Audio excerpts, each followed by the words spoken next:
Good afternoon to everybody. How y'all doing this afternoon? God is faithful and He's good. In spite of everything else that's going on, what could we do without Him? And the answer is absolutely nothing. But I'm so glad to have all you here online today. Sorry if it took me a little long to get on. We've been having some good old technical difficulties. But Millie, so good to see you. Sister Colliard, Sister Henry, Sister Ennis, Sister Green, Sister Shapapa. Want to thank again all of you who were so supportive of my family and Sister Jackson doing these services. We pray we represented our sister well. She really represented herself, all the wonderful testimonies of the lives she changed. We didn't, some of us didn't realize how many people she touched. You know, and this is only a small percentage of those who were just impacted by her life and will continue to be.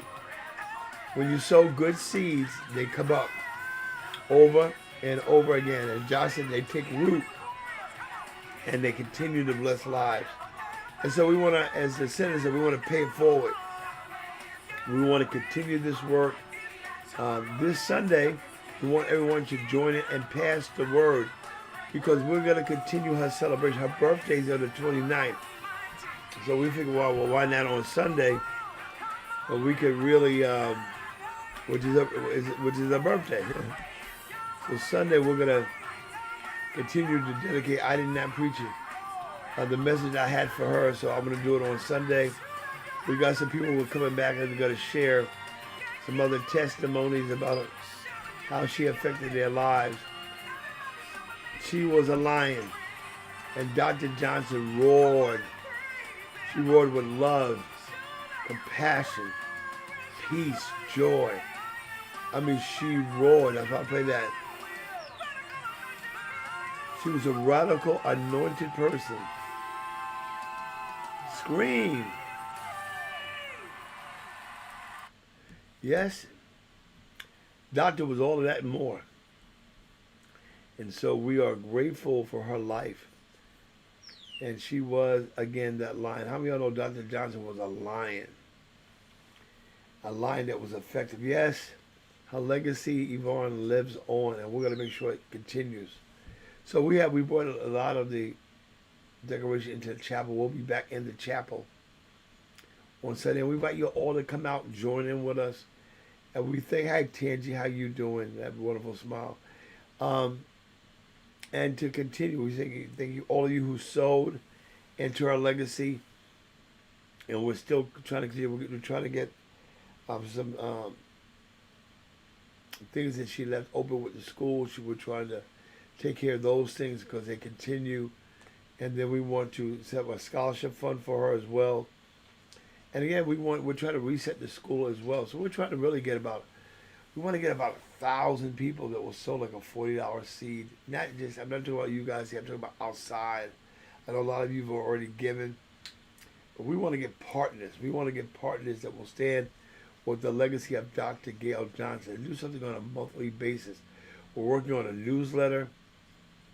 We're really working on we don't want this to die. We want to keep it up, keep the fire under it, because she was that kind of person and she just changed lives. I mean, she was like a father.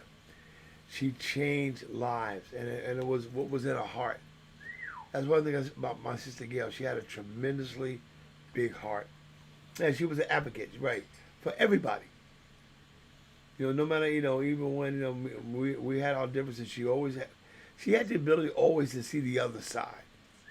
No matter what somebody thought about somebody else, she could always give you a different perspective. But we used to always say together, it is all about perspective. You can put that in the chat box because that's really powerful. It's all about perspective. When you come to see me, Tangi, it is all about perspective. How do you look at it? I think one of the most powerful commercials that were ever done was the one on American Express. Is this bottle half empty or is it half full? And it's all about what your perspective is. And that's why you need to have the perspective of Christ. Because we have to look through the eyes of Christ. We can't look through the eyes of ourselves. Because if we look ourselves, then we get it wrong. How does Christ see it? Remember when the woman came in, Jesus comes in, and the woman gets down, she begins to cry. She washes his feet with her tears, dries his feet with her hair. And everybody began to think in their mind, what a waste. Who's this woman? And Jesus said, "Oh, you missed the perspective. I came in the house. You didn't even offer to wash my feet from the dusty road on the outside.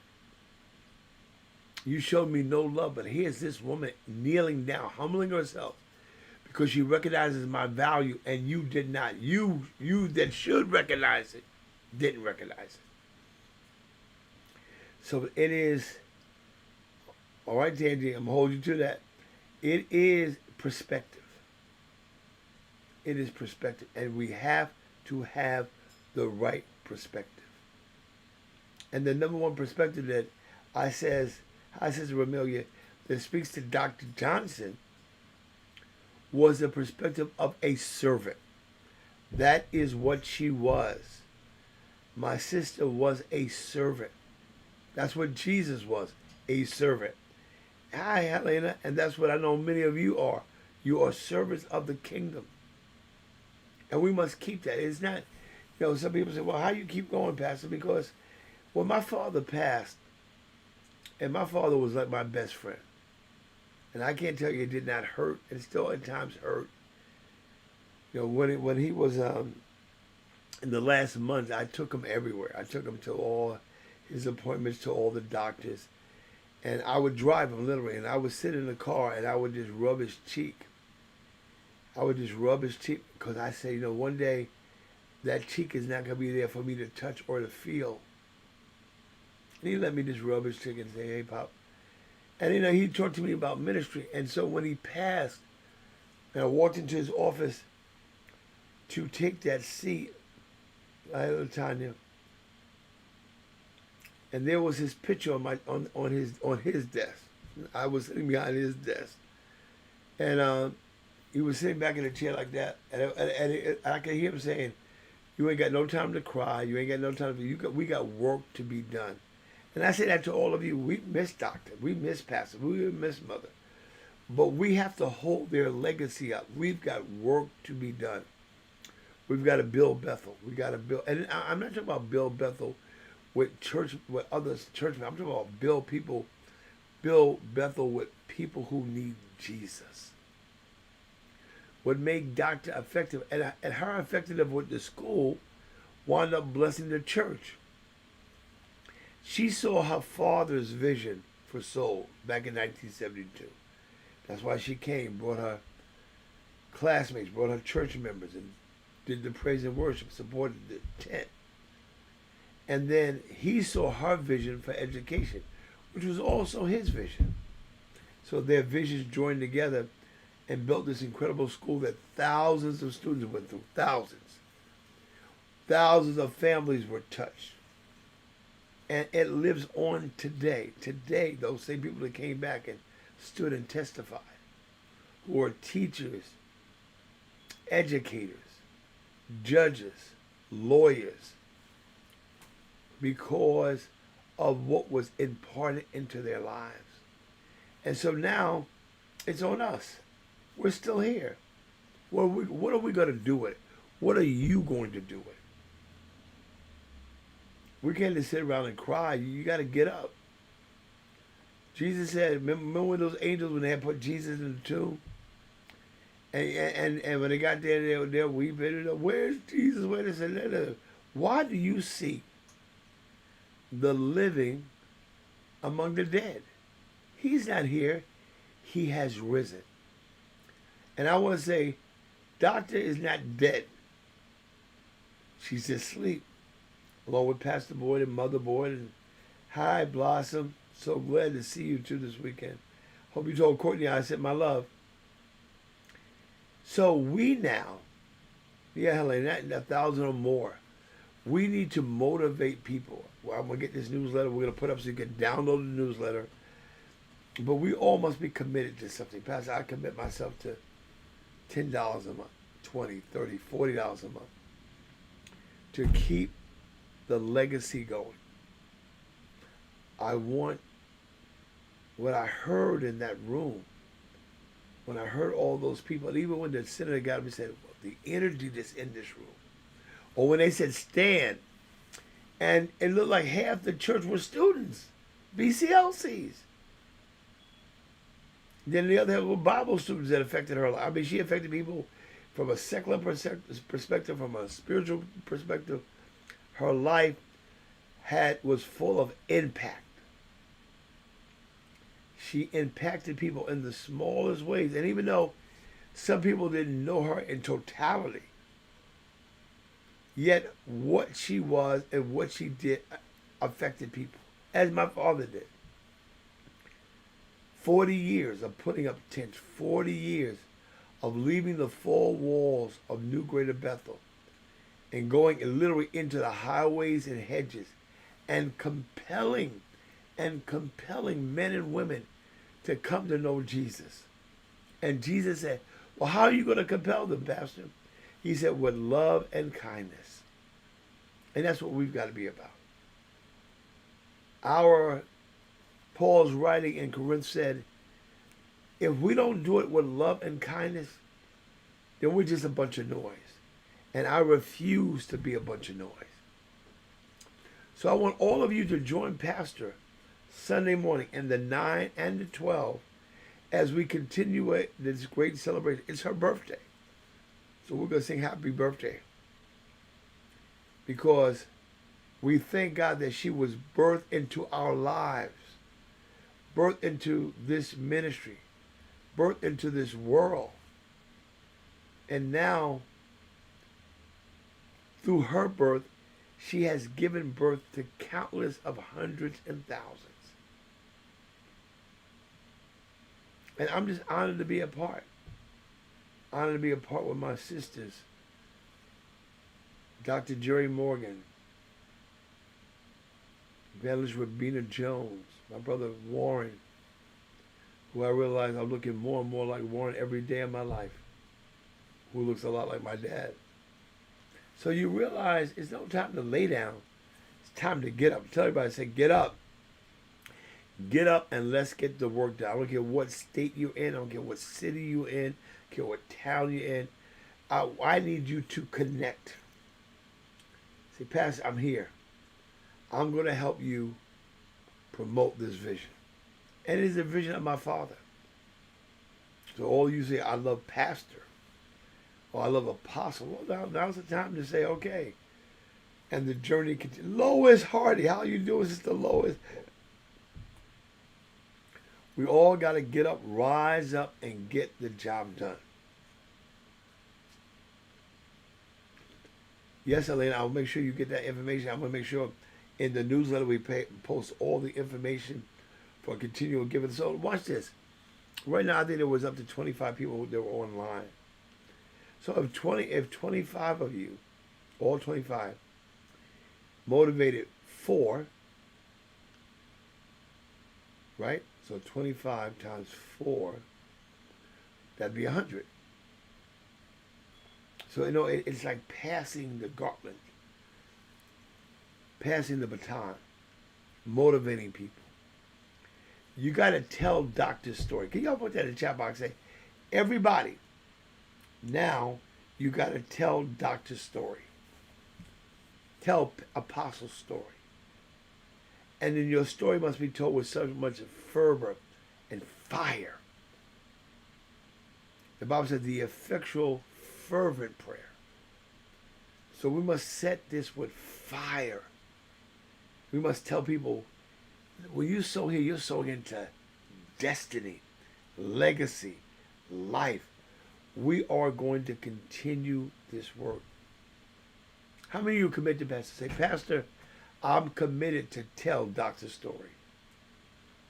When I'm on the bus, when I'm on the train, when I get in a conversation, say, hey, do you ever know a lady by the name of Dr. Gail Johnson? No, let me tell you the story. Let me tell you about her humble beginnings. And when she was growing up, they thought she was slow, would never go to college. She needed to get a job, in a department store, a nurse's aide.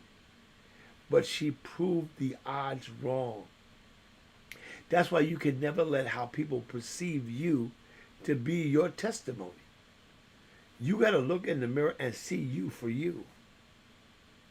You got to see the greatness in you. And I'm telling you that are on here today, there is greatness in you. Dina, my walking encyclopedia. We are people of inspiration. We must inspire.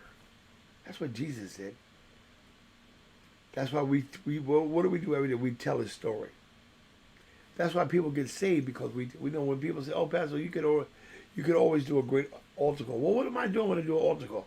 I'm telling his story of love, compassion, that he gave his life so that I could have eternal life. He gave his life for some messed up folk like us. How many of you say, "Pastor, I was messed up"? If it hadn't that been for the Lord, I'd still be messed up and on my way to hell. But the Bible said, while I was yet a sinner, part of his story, he died for me. He wrote a story of death and suffering. He wrote a story of compassion and love. He wrote a story of healing and concern for humanity, for me. I love what somebody said one time, said, if I had been the only person on the earth, he would have still died for me. Keisha Brown, how you doing, Keisha? What time you gonna be at the church, Keisha? Faithful Keisha. Cynthia Smith, how you doing, Sister Cynthia? Hallelujah.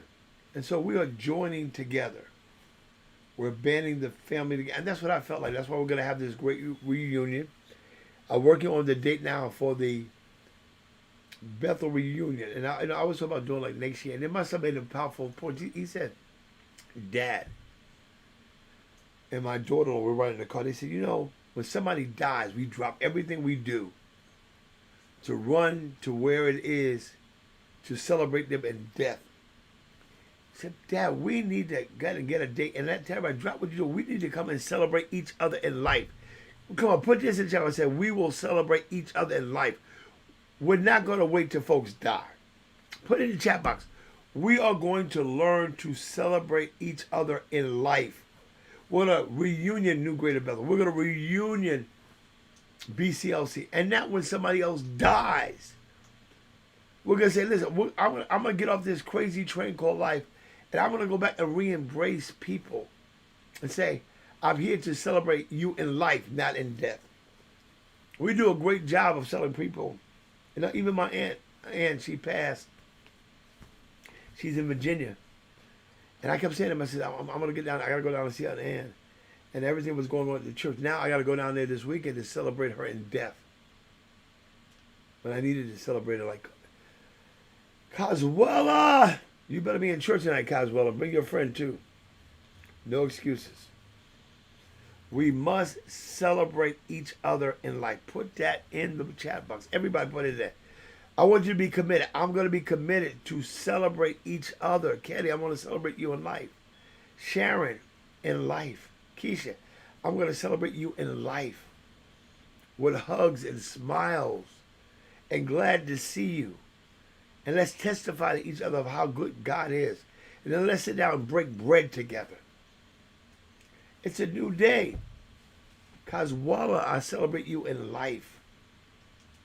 That's why I'm always on your case, because I want you to live a long time. See, I said this a couple Sundays ago. I said, Jesus said, I came that you might have life. Helena, I know. You've been a blessing, Helena. Your favor and your fire for God is unbelievable. But he said, I came that you might have life and have it abundantly. Now, he gave us a gift. When anybody gives you something, how many know you got to take care of it? Get somebody give you a car, got to take care of it. Pastor would say, you got to stop and put some oil, get an oil change. If you don't take care of the gift, then the value of the gift diminishes.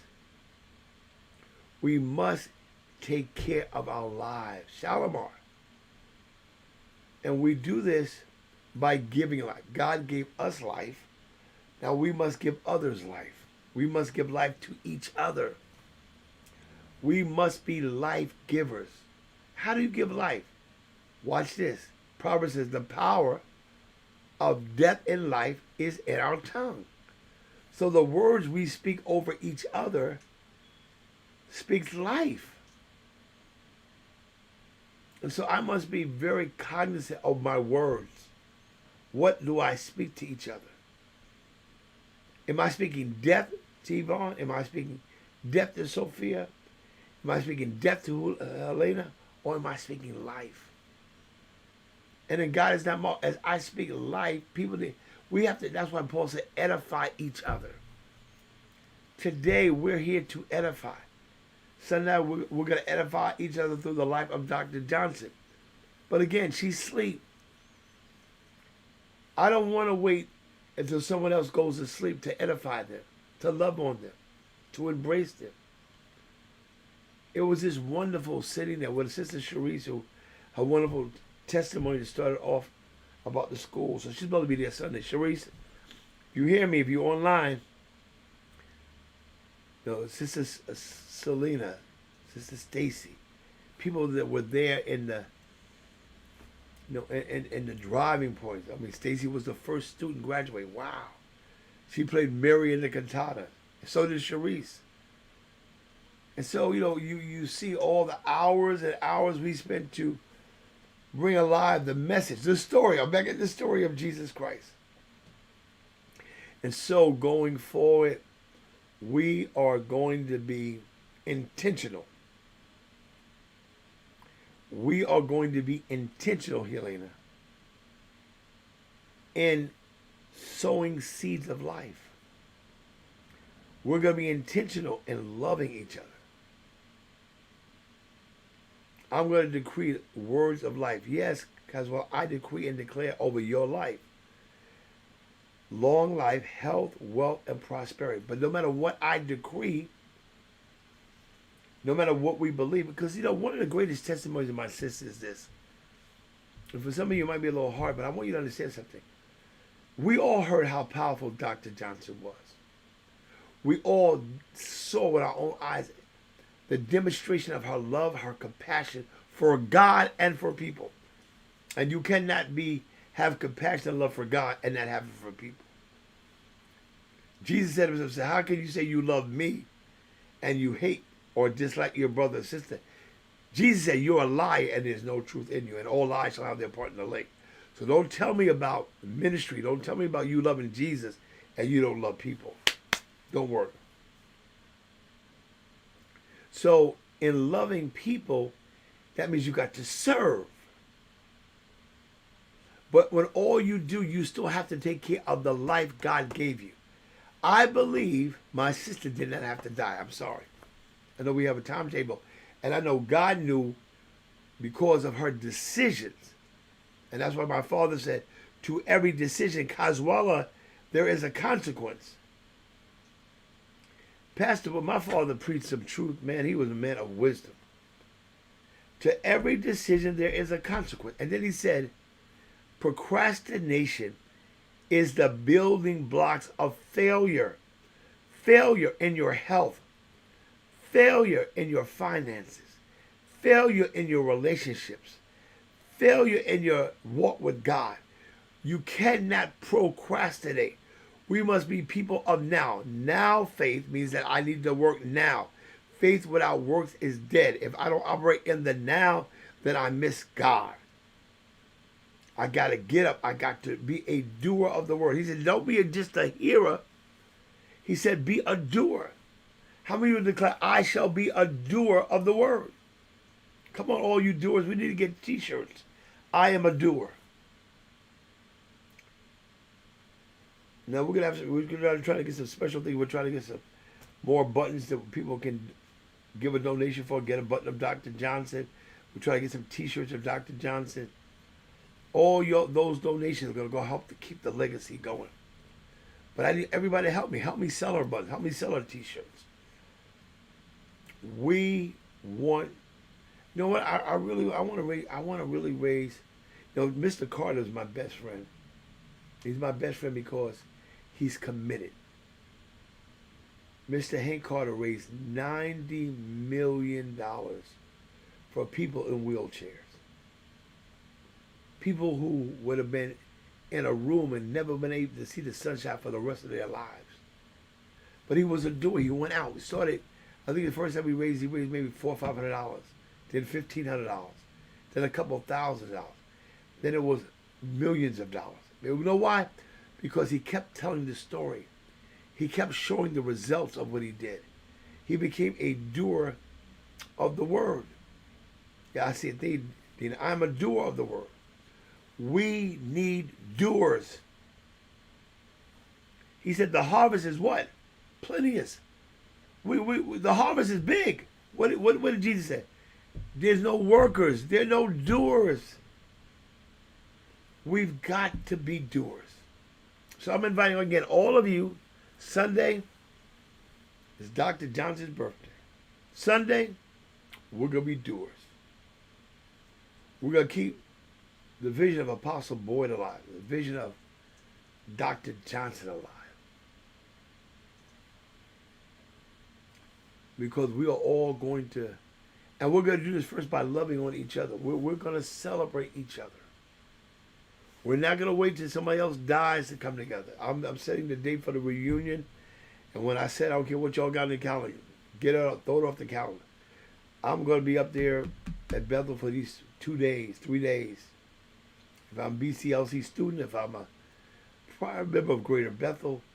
I mean, there were so many people that wanted to speak that didn't even get a chance to. Some local pastors I wanted, it was abundant. And the choir was absolutely fantastic. All of you that sung, you represented Dr. Johnson well. She was our first praise and worship leader. She was the first leader of the choir. So again, legacy continues. Yes, we can't. We got to make the harvest grow. One harvest begets another harvest begets another harvest. And so, Pastor, I'm excited about Sunday. So watch this, y'all. This is a commitment. So I got service tonight. Everybody join me tonight. This is going to be exciting tonight. Join Pastor tonight, 7 o'clock. You can be in the house, 21532 Jamaica Avenue, Queens Village, New York. I know some people are asking me about the fifth Sunday. I had to give up my fifth Sunday for my sister. So we're going to be celebrating Pastors on the 12th of April. Okay, hold on 1 second. I'll be right back. Stay right there. Don't go nowhere.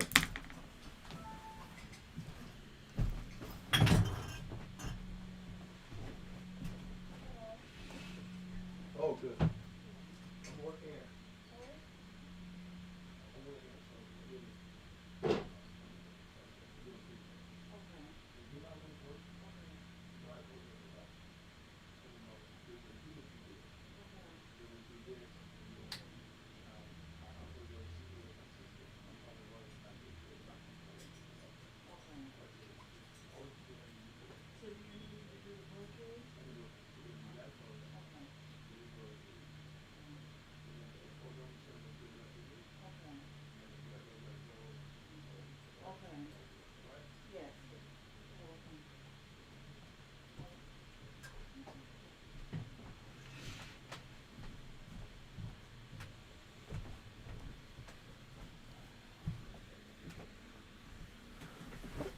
Okay. So yes, we are going to love each other, and then we got to do the right thing. This is what I was talking about my sister. You know, there were some things that my sister that she didn't listen. She didn't listen to her older sister. That's why, for me, I was fussing at her at a funeral. While I was celebrating, I was fussing at her too because I believe she didn't have to be in that box. You know, you can say, "Oh, God's got me," but God has you, but you got to do the work. That's why I did the 40-day fast, right? To build your faith so that you can believe God, but you still got to do the work. That's what I'm talking about. You go back to the same old bad habits, eat the same old bad food. Now, I'm not saying we all are not perfect. I'm not saying that sometimes you may do something that, treat yourself to a little something, but you don't go back to do the same things. If I know it's killing me, why would I go back if God is giving me life? Turn around and go back to the same thing. I was very appreciative of all the love people gave. Oh, Pastor, you look great. You look good. You look where you are. Losing 100 pounds wasn't just twiddling my thumb. I thank God for. I used my gyro. That was really good, but that doesn't do it by itself because my sister, she had taken some things for weight loss as well. But when you do that, you got to follow it through with everything. That's why the Bible says a false balance is what? An abomination. You got to eat the whole roll. You can't do half the roll and not the other half. You've got to be complete and whole. Keisha Bryant, how are you doing? You got to do the whole thing. So, you need to walk. You got, you want to live a long life. You got to, you got to do right. Why? I believe this in the Bible. Why did they live a long time? Because they ate differently. Really, we eat junk. We are marketed to death. I've been really studying this whole marketing thing. They market us to death. And even when they market healthy foods, I heard this interesting story. I share with you. I think it's funny. Lady was saying how she moved into this quiet Astoria community. You that are in Queens, you know where Astoria is. Her husband was from the South. She's really originally from. She was from South Bronx. She married a guy from the Midwest, white guy. She Puerto Rican. So she said she could not move him to the South Bronx because that's you got to ease people into New York, and the South Bronx would be crazy. So she said she moved to Astoria. So it was kind of going good. And then two of the businesses in the community were in a war. So it said it was a war between a bagel shop Power off. and a health food store. So what happened was that the bagel shop that was doing really well, the health food store saw they were doing well and decided to sell bagels. Ooh, right? Now they could have did it quietly. But they were going, no, we're gonna make it. And so of course, the bagel shop, Keisha was really upset. Now you do a health food store. Why are you doing bagels? And they put a sign out front. We sell what do you call it? Oh, I almost missed the punchline. Hold on.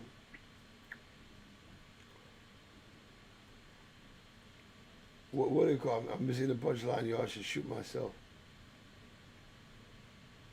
What do you call it when you buy healthy food? You say it's what? I need a word. What do you call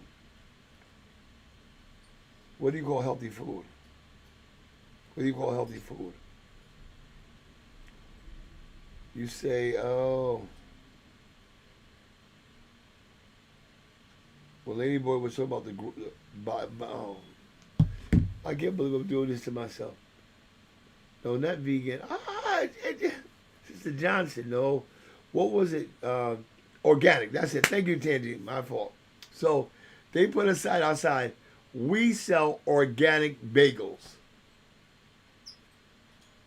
And so the bagel shop put a sign back outside and say, there's no such thing as organic bagels. No, so it's these words. We go off the words because even when people say organic, is it really organic? Is it 50% organic? And so we have to, and I really mean this, we have to learn how to start farming ourselves, start growing our own tomatoes and our own vegetables. We must become, the Bible says, we are destroyed for a lack of knowledge. That's why I'm on here talking. My job, I know my job is to give people knowledge so they can live a full life. But no matter what knowledge I give you, you're destroyed for lack of it. And that's either through ignorance, which I'm not going to let you be ignorant because I'm going to tell you. So if you're not ignorant, you know what you are. No offense, you're stupid. And nobody wants to look in the mirror and call themselves stupid. Then you got to listen. You got to listen. And I think that's the pain. When I talked to my dad, when he was alive, that was one of the most painful things, Sister Colorful. One of the most painful things of his life, Helena, was when he was telling people truth. He's giving them truth, and they're going in the opposite direction. You're like, why? Wasn't that Moses? Wasn't Moses who struck the rock? Why? He was frustrated because people did not listen. That was my bird that whistled. So help me tell the story. Let's bring people into truth. Let's keep the legacy alive. And if we do our part, God said, as you measure it to me, I'll measure it back to you. Pressed down, shaken together, and running over. I believe God's about to do more for us than we could ask or think. I think if we all put ourselves to the gospel plow and push forward, we're going to watch the incredible take place. So I want to invite all of you to join me tonight, 7 o'clock. Throw out some ideas, and some of you got great ideas. Throw them back and let us know. We're going to set up a separate website for Doctor. I tell you, we're working on the newsletter now. And so we're looking for this to be an exciting, exciting time. I want to give you the dates for the reunions. I believe they're going to be powerful. I believe they're going to be awesome. So many great people came out of the school, came out of the church. Dr. Wilson, Dr. Bynum, the list goes on, Dr. Beard. It goes on and on and on of how many people, Helena, just God is continually using them in their lives. I was just talking to somebody, what was it, yesterday? Oh, yeah, Dr. D was setting up a women's group from experiences that she went through. So I'm going to look all you tonight, 7 o'clock. I'm glad I was able to get online. Melody, thank you so much for always keeping in touch. Pastor loves all of y'all. If I was, I could just hug all of you and just squeeze you. Because all of you mean so much. Your giving. I feel you give me life, and I try to give it back to you. So, until tonight at 7 o'clock, you remember this one thing, as I always say, you go with God, and what? And God will always go with you. Pastor loves you. See you tonight, 7 o'clock. God bless.